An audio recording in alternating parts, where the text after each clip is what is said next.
In this lecture, we will be discussing about the design of stator in induction machines. So now we will be discussing mainly about the stator winding. So stator design means we have to design the stator lamination as well as the stator winding. The designing of stator lamination means finding out the number of slots to be punched in that lamination and the size of the slots. And also we have to design the stator winding. So in this particular lecture we will be discussing about the design of a stator winding. So designing a particular winding means which all factors we have to consider, which type of winding have to be used, then how many number of turns has to be used, and what is the area of cross section of the conductor that has to be used. So type of winding, then the number of turns and the area of cross section. So regarding the type of winding, for large induction motors we have to use double layer lap winding, and in case of small motors mush winding can be used. Now one more thing we have to consider, that is we have a three-phase winding in the stator, and for a three-phase winding there are two connections possible. It can be connected either in star or in delta. So the type of connection also we have to consider. Sometimes it may be given in the question, otherwise there are cases where we have to take the phase voltage and phase current. So we should know which is the type of connection, whether it is star connected or delta connected, in order to find the phase voltage and phase current. So the connection of stator winding usually depends on the type of starter used. So we know the output of the starter will be connected to the stator. Main supply will be connected to the starter, and then output of the starter is directly connected to our stator winding.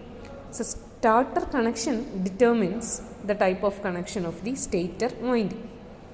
In case of squirrel cage machines, star delta starter is commonly used. So delta side will be connected to the stator and stator should be delta connected. Okay.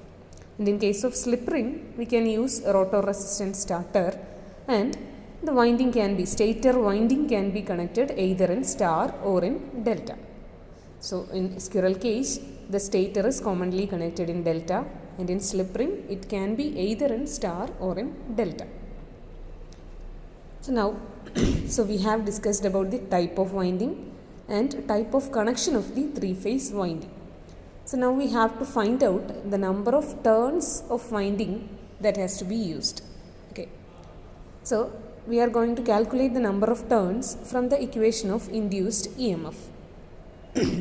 So EMF induced, the induced EMF per phase in the stator winding is given as 4.44 F into phi into Ts into kW. So here we are denoting the stator voltage per phase as ES. S denote the stator and per phase value is denoted as ES. In case of synchronous machines, we have actually denoted it directly as E phase.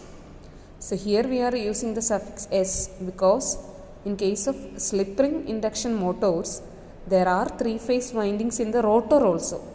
So we cannot generally use this denotation E phase. So for stator voltage per phase we have to use ES.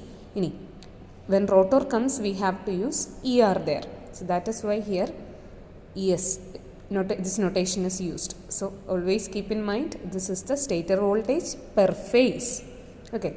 And the equation is 4.44 F phi into Ts into kW. Ts, here Ts represents the stator turns per phase, because this is the induced EMF per phase. So Ts is the stator turns per phase. Okay. So now how will you find out the value of Ts? Stator turns per phase, Ts is equal to Es, induced EMF in the stator per phase, divided by 4.44 F into 5 into kW. kW is the winding factor. So this is how we can calculate the stator turns per phase. So far we have calculated the type of winding, type of connection of winding and the number of turns. Now we have to calculate the area of cross section of the winding to be used. എത്ര area ഉള്ള winding ആണ് നമ്മൾ സ്റ്റേറ്ററിൽ provide ചെയ്യേണ്ടത്. So we know how to calculate the area in all the cases, in transformers, in DC machines, in synchronous machines and also in induction machines. Area of the conductor is calculated depending on the current to be carried by the conductor. So area will be equal to current in the conductor divided by current density. Area of stator conductor is equal to stator current per phase divided by current density in the stator conductor. And for induction machines, the current density in the stator can be taken as in between 3 to 5 ampere per millimeter square. So here actually area of a particular conductor is equal to current flowing through that particular conductor divided by its current density. So here if there is only one parallel path per phase, then phase current is equal to current in one conductor. ഒരു parallel path മാത്രമേ ഉള്ളെങ്കിൽ ആ parallel പാത്തിലെ കറൻറ്റും ആ ഫേസിലെ കറൻറ്റും same ആയിരിക്കും. ഇനി ഒരു parallel പാത്തിലെ current തന്നെയാണ് ഓരോ കണ്ടക്ടറിലും കൂടെയും ഫ്ലോ ചെയ്യുന്നത്. Okay, so that is why area of cross section of the conductor is taken as current flowing through the conductor divided by current density. Current flowing through the conductor is same as current per parallel path. As we are considering only one parallel path, current per parallel path is same as stator current per phase. So this is how we can design a stator conductor, stator winding.